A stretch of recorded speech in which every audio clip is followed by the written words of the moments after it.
In which type of triangle is the orthocentre located outside the triangle. ঠিক আছে, acute triangle মানে সূক্ষ্মকোণী ত্রিভুজ, অবটিউজ triangle মানে স্থূলকোণী ত্রিভুজ, রাইট ট্রায়াঙ্গেল মানে হচ্ছে সমকোণী ত্রিভুজ, এবং আইসোস্কেলাস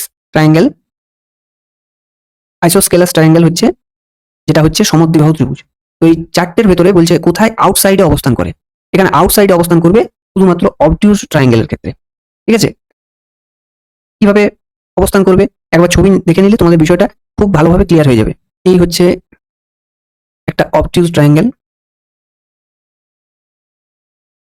ঠিক আছে, তো এর ক্ষেত্রে তোমরা জানো যে শীর্ষবিন্দু থেকে, আগে নামটা দিয়ে দিচ্ছি, নামটা দিলে আবার তোমাদের বুঝতে সুবিধা হবে, এ বি সি। ঠিক আছে, তাহলে এর যে শীর্ষবিন্দু থেকে বিপরীত বাহুর উপরে অঙ্কিত এই যে লম্ব, ঠিক আছে, এই লম্বটা হচ্ছে উচ্চতা বা অল্টিটিউড।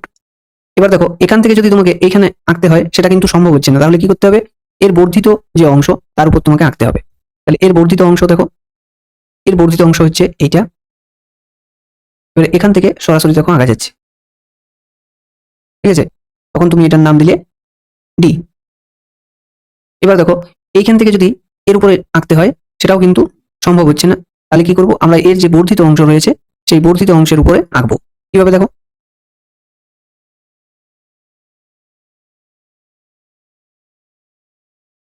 এর বর্ধিত অংশের উপরে আমরা আঁকবো। ঠিক আছে, সি থেকে লম্ব আঁকা হলো। ঠিক আছে, এক্ষেত্রে দেখো এটাও লম্ব, এক্ষেত্রে এটাও লম্ব, আবার এখানে এটাও লম্ব, প্রত্যেকটাই লম্ব।